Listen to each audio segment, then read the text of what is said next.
정치 고수다. 오늘은 우상호 전 더불어민주당 의원과 함께하겠습니다. 어서 오세요. 네, 안녕하십니까. 네, 안녕하세요. 11년 만에 열린 여야 대표회담 얘기 먼저 여쭤볼게요. 네. 두 당사자는 호심탄회한 대화였다. 상당한 진전이 있었다. 이렇게 자평을 했는데 소수 야당은 맹탕이다, 빈손이다 이렇게 얘기했습니다. 어떻게 보셨어요? 제가 볼 때는 역대 네. 대표 회담 중에 제일 잘 된 회담입니다. 잘 된 회담입니까? 일단 11년에 만난 것도 의미가 있고요. 두 번째는 합의 사항이 있었지 않습니까? 그러니까 물론 양 당 간에 결코 조정할 수 없는 핵심 사안들은 빠졌지만 네. 과거에는 합의 사항을 발표 못하고 나와서 상대방을 비방하고 끝난 경우가 꽤 있어요. 그런 측면에서 본다면 어쨌든 합의할 수 있는 사항들은 합의해서 발표하고 또 합의 안 된 사항에 대해서도 호심탄회한 대화를 나눴다고 하니 네. 제가 볼 때는 첫 번째 만남치고는 저는 제법 잘 된 회담이다 이렇게 생각을 합니다. 또 만날 거라고 보시네요. 첫 번째 만남이라고 하신 거 보니까. 네. 저는 저거를 뭐 정례화할 필요는 없거든요. 정례화하면 대부분 깨져요. 그 날짜가 안 맞아서 필요할 때 또 보자 이렇게 네. 한 정도로 보면 좀 나쁘지 않은 회담이고 아마 후속 회담도 1년에 한 두 번씩 정도를 하지 않겠나 저는 이제 이렇게 봅니다. 왜냐하면 그 두 분이 회담을 끝나고 나서의 표정이나 발표한 내용들이 제가 보기엔 괜찮았어요. 그래서 두 대표에게 다 윈윈한 그런 회담이거든요. 네. 그렇기 때문에 저는 되게 긍정적으로 평가합니다. 이게 의제 때문에 회담 열리겠어? 무산되는 거 아니야? 이런 얘기도 있었어요. 네. 근데 열렸습니다. 그럼 두 대표에게 모두 필요했다 이렇게 보이는데 그렇게 보시는지 네, 또 네. 아까 둘 다 윈윈이었다 했는데 누가 더 득이 있었던 제가 겁니까? 볼 때는 두 분에게 다 득이 됐어요. 둘 다 득이 그러니까 됐다. 네. 한동훈 대표는 대화하는 여당 대표의 모습을 보였고요. 왜냐하면 지금 대통령도 안 만나주는데 여당 대표가 만나줬잖아요. 네. 저거는 훨씬 더 어른스러운 태도로 보이죠. 두 번째 이재명 대표가 여당 대표에게 먼저 회담을 제안했지 않습니까? 그렇죠. 그러니까 저 회담을 성사시킨 주역이 이재명 대표 아닙니까? 그런 측면에서 본다면 양쪽이 얻은 게 다 작지 않다. 네. 그리고 모여서 얼굴만 붉히고 헤어진 게 아니라 합의된 내용을 발표를 했기 때문에 그 합의된 내용의 골자를 보면 대체로 민생 관련된 거거든요. 그렇죠. 저는 오히려 정치적 의제의 합의보다 저 민생 의제에 합의한 것이 두 대표가 앞으로 또 만날 수 있는 좋은 선례가 됐다 이렇게 봅니다. 합의문은 아니고 이제 공동 발표문이라는 이름으로 나오기는 했지만 어느 정도 접점을 찾았으니까 그런 부분에 있어서 점수를 주시는 것 같아요. 과거에 이 정도의 합의 사항조차 네. 발표하지 못했거나 아예 대표 회담을 시도하지 않은 적도 더 많거든요. 네. 11년 만에 만났다는 것도 사실 비정상적인 거 아닙니까? 맞아요. 물론 야당의 맞상대는 대통령이기 때문에 대통령과의 회담을 선호할 수밖에 없죠. 그럼에도 불구하고 이 제안을 이재명 대표가 여당 대표에게 했고 여당 대표가 받아서 또 이루어졌다. 그리고 다음에 또 만나기로 했다. 이거 나쁘지 않습니다. 근데 이제 양쪽이 좀 첨예한 안건에 대해서는 별로 합의를 못했는데 그 중에 하나가 최상병 특검법 아니겠습니까? 그게 한동훈 대표가 실권이 없어서 그렇다, 결정권이 없어서 그렇다, 뭐 이런 얘기도 나왔어요. 어제 민주당을 비롯해서 야오당이 네 번째 최상병 특검 법안 발의를 했는데 국민의힘 뭐 안 받을 것 같아요. 네, 나도 한동훈 대표 그럼 이제 어떻게 되는 겁니까? 그러니까 저는 이렇게 봅니다. 한동훈 대표의 스탠스는 윤석열 대통령과는 차별화하되 그것이 극한적 갈등이나 이 파국으로 가는 거는 막아야 되겠다 하는 그 선을 딱 지키고 있는 것 같아요. 근데 본인이 뱉어놓은 말이 있으니 안 한다고 할 수는 없지 않습니까? 그렇죠. 그게 야당안을 그래요. 계속 네. 반대만 하면서 가지 않습니까? 네. 자기는 하긴 할 거다. 근데 야당안은 아니다. 여기서 제가 지적하고 싶은 거는 야당안에 대해서 여당이 반대할 수 있어요. 그럼 보통 여당이 안을 내야 돼요. 안을 내야 된다. 예, 왜냐면 하겠다고 하는 의지가 있다면 야당안은 우리가 받아들일 수 없는데 그러면 당신 안은 뭐요? 우리 안은 이런 거예요. 우리가 말하는 제3자 특검이라는 건 이런 거요. 라고 꺼내놓으면 우리가 그걸 가지고 절충할 수 있잖아요. 그렇죠. 야당안을 무작정 반대만 하고 있지 않습니까? 그런 측면에서 한동훈 대표의 진정성이 과연 있는 거냐? 야당이 의구심을 갖고 볼 수밖에 없고요. 장기화되면 오히려 한동훈 대표가 꺼내놨던 이 차별화 전략이 훼손될 겁니다. 근데 지금 진정성이 있냐고 말씀하셨지만 현실적으로 어려운 것도 같아요. 김상훈 정책위 의장이 한동훈 대표가 얘기한 대법원장 추천 특검 법안 내놔도 당내 설득 안 된다 이렇게 얘기를 했어요. 10명을 모아서 발의를 할 수 없는 상황 아니냐. 당내 설득 안 될 거다. 이렇게 보는 측면이 그러니까 있습니다. 발의부터 하기 예. 어렵죠. 당내 그러니까요. 공감대를 형성해 놔야 네. 발의를 할 수 있고 또 저런 법안은 의총에서 경론이 벌어지지 않습니까? 그렇죠. 의총에서 부결시키면 대표의 면이 상하죠. 그래서 순서를 지금 빨리 밟기 어렵다는 처지는 이해하지만 국민을 향해서 약속한 것이기 때문에 전당대회에서 출마 선언에 담겨 있는 약속이기 때문에 전 지켜져야 되거든요. 그래서 일단은 당내 설득이 먼저일 거고요. 당내 설득하면서 결국은 대통령실과도 교감을 해야 되지 않겠어요? 네. 그런 측면에서 보면 한동훈 대표가 상당히 어려운 숙제를 안고 있다. 저는 그렇게 보는데 네. 이번에 정치력이 시험대에 오른 거죠. 그러니까요. 네. 이 공수처 수사 결과를 보고 뭐 하겠다라는 게 이제 국민의힘 입장인 것 같은데 대통령실이나 친윤계는 어떤 특검 법안도 안 된다는 건데 과연 이게 돌파가 되겠느냐. 그래서 네. 저는 한동훈 대표가 자기가 꺼낸 이 약속을 어떤 방식으로 처리하려고 하는지가 궁금해요. 예측하기 어렵지 않습니까? 그렇죠. 난관이 많이 있어요. 네. 근데 여기에 이제 하나의 허들을 걸은 거죠. 네. 공수처 수사의 결과를 보고하겠다. 대체로 많은 전문가들이 압니다.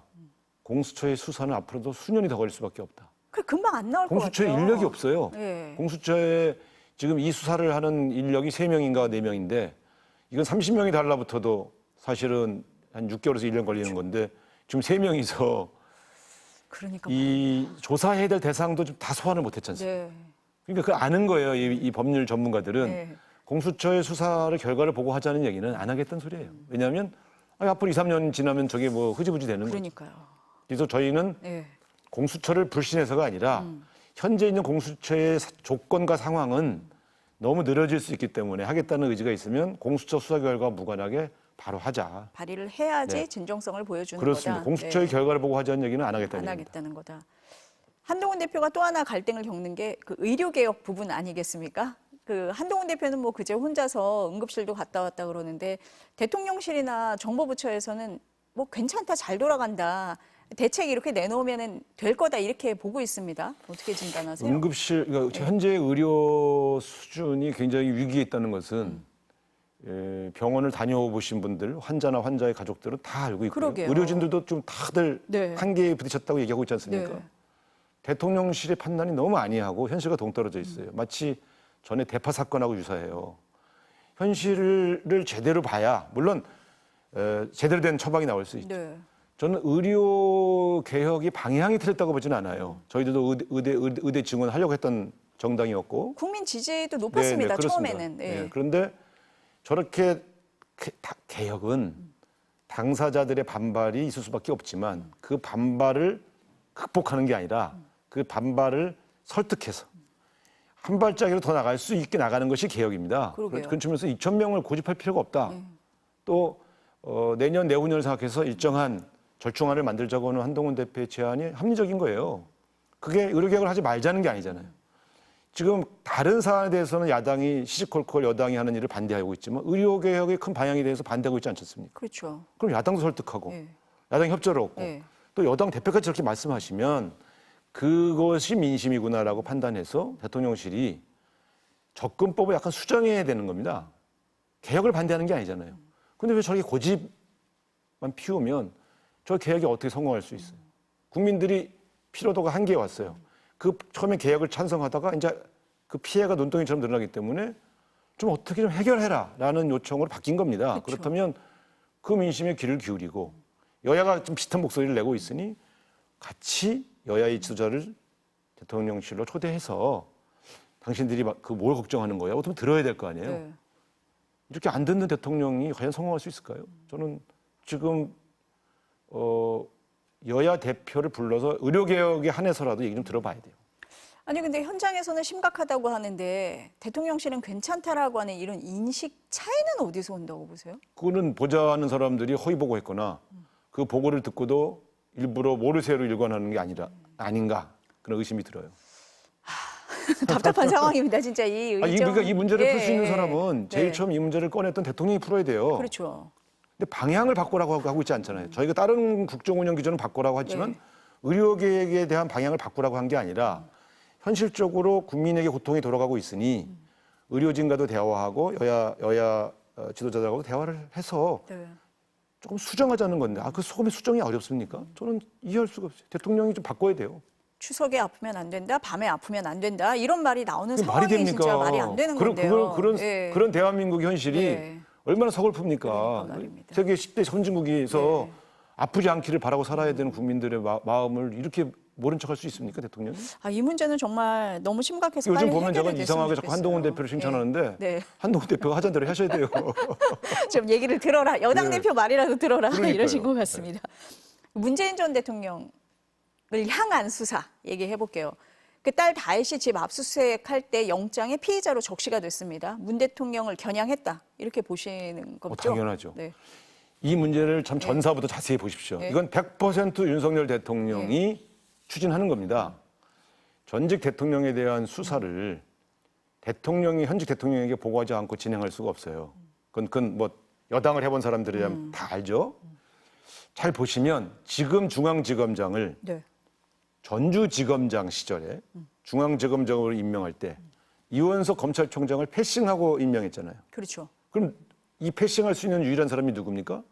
법무장관입니까? 대통령이에요. 그래서 이 사람을 왜 데려다 놨지? 첫 번째 일 7월에 5월에 임명하고 7월에 보니까 김건희 여사 수사를 김건희 여사가 요청한 방식대로 해줬지 않습니까? 이원석 검찰총장은 보고도 받지 못했어요. 또 패싱이죠. 그럼 이건 대통령실과 교감을 했다고 봐야 되고요. 두 번째 그게 7월에 있었고요. 네. 9월 초가 되니까 8월 말 9월 초에 문재인 대통령 수사를 하는데 이 이상직 전 의원이 전주 지역의 국회의원이었잖아요. 이분 전주지검장 출신이잖아요. 이거 하려고 이 사람을 이원석 총장한테 패싱하고 여기다 박았다. 그럼 이건 윤석열 대통령 작품입니다. 그래서 제가 말씀드리는 거는 윤석열 대통령 국정 운영의 기조를 바꿔야지 전직 대통령을 사법 대상으로 만들어서 이슈를 전환하려고 하는 저런 태도로 절대 대한민국 이끌어갈 수가 없어요. 그래서 지금 저는 이건 경고해야 된다고 봐요. 뭐 수사 방식이나 이런 거는 어떻게 보세요? 거칠죠. 네. 전직 대통령 정도와 그 대통령 네. 가족들을 수사할 네. 때는 부인할 수 없는 확실한 증거를 확보하고 그 상태에서 수사를 착수해야지 수사를 하면서 증거를 찾아보겠다. 이런 접근법 네. 저는 옳지 않다고 봅니다. 그러니까 민주당 내에서도 보면 검찰에서는 뭐 그 전 사위의 항공사 특혜 의혹만 본다고 하는데 퇴임 이후라든지 딸 다혜 씨 이혼 이후라든지 무리하게 지금 전방위적으로 본다 이런 제가 볼 얘기가 때는 나오잖아요. 지금 네. 수사의 내용도 분명한 하나의 사건으로 특정되어 있지 않아요. 근데 이게 이제 이재명 대표 수사하던 방식이거든요. 네. 근데 저는 이렇게 되면 검찰 수사 신뢰를 상당히 잃게 되죠. 그리고 기본적으로 이건 정치적 사건일 수밖에 없지 않습니까?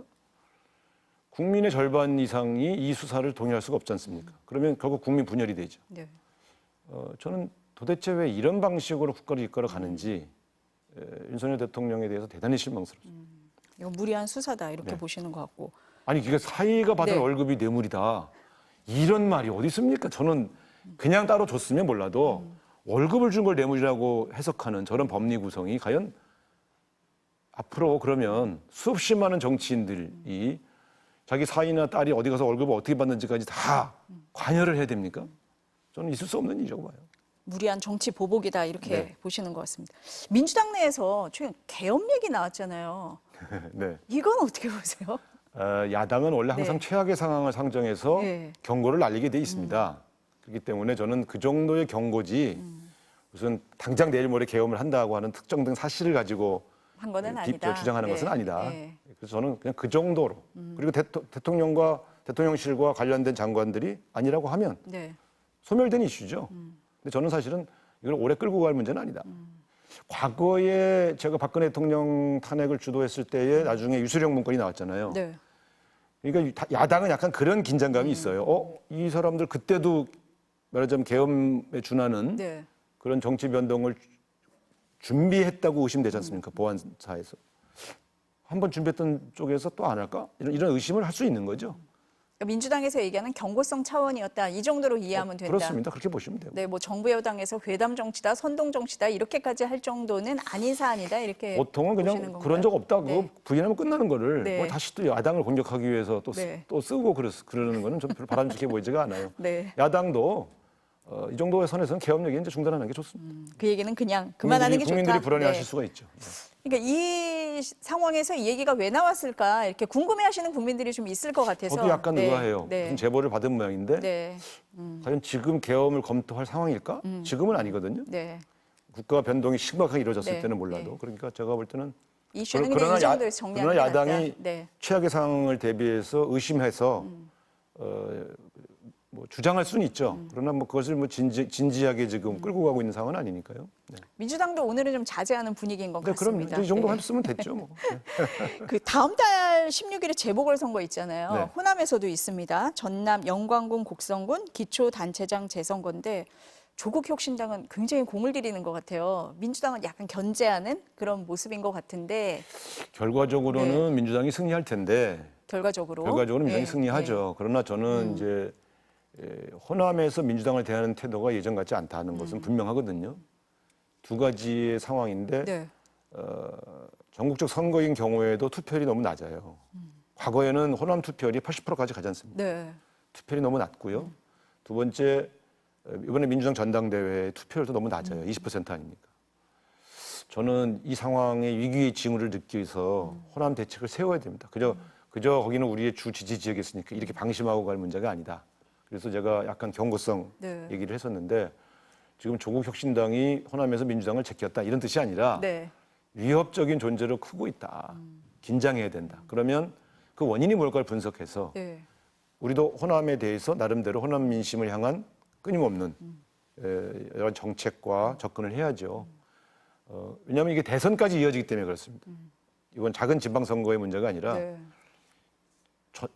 전국적인 다음 대통령 선거에서 승리하기 위해서 주 지지 지역이라고 보는 호남에 이탈이 있으면 안 되고 분열이 있으면 안 되고 네. 두 번째 또 동진 정책 영남은 우리가 어떻게 할 거냐. 지난번 정도의 득표율로는 집권이 어렵지 않습니까? 그런 측면에서 저는 지난번 총선 승리 결과에 자만하지 말고 네.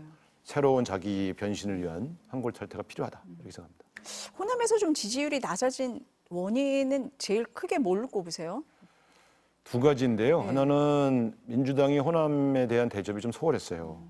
정책적으로나 혹은 여러 측면에서. 네. 두 번째는 호남을 대표하는 민주당의 인물들이 뚜렷이 부각되고 있지 않지 않습니까? 사실 이것도 되게 호남 민심들이 민주당의 관심이 떠나가고 있는 이유이기도 하거든요. 그러면 인재를 키우는 일이 하루아침에 되는 일은 아니지만 그렇죠. 지도부들이 호남에 대해서 끊임없이 호남이 원하는 정책들 또 여러 가지 같이 호남의 민심을 중앙당의 운영에 반영할 수 있는 여러 통로들 이런 것들을 계속 만들어 나가는 노력을 지속적으로 보였을 때 원래 우리가 지지하던 정당이었는데 우리를 너무 관심을 안 두는 거라는 서운함은 사라지게 되거든요. 지금은 서운한 단계예요. 네. 떠난 단계는 아닌데. 네. 결과적으로 이길 거라고는 보지만 좀 공을 들여야 되는 지역이기는 하다. 지금 그렇습니다. 관심을 이게 기울여야 된다. 네. 맹수가 예. 토끼 한 마리를 잡을 때도 예. 전력을 다하지 않습니까? 저런 작은 지방선거에서 균열이 오면 그게 어디로 번질지 모르기 때문에 우리도 최선을 다해서 이 호남 민심의 구애를 해야죠. 작지만 작은 선거는 아니다. 이렇게 보시는 것 같습니다. 그 여야 대표회담에서 이번에 그 공감대 이룬 부분이 지구당 부활이에요. 네. 일반 국민들 입장에서는 저게 그렇게 시급한 문제인가 싶기도 합니다. 어떻습니까? 저건 굉장히 오래된 예. 수건 과제인데 예. 원래 지구당을 폐지했을 때는 지구당이 돈 먹는 하마다 예. 거기서 불법 이 부정부패의 온상이 됐기 때문에 폐지한다. 그래서 2004년도 폐지한 거예요. 맞아요. 예. 근데 그 이후에 국회의원들 후원의 제도를 유심히 들여다보면 이제 불법 자금에 의한 정치 행위는 거의 근절됐어요. 요즘 보면 국회의원 개인의 후원금과 관련된 부정부패 사건은 거의 발생하지 않습니다. 많이 준것 그만큼 같습니다. 투명해졌고 예.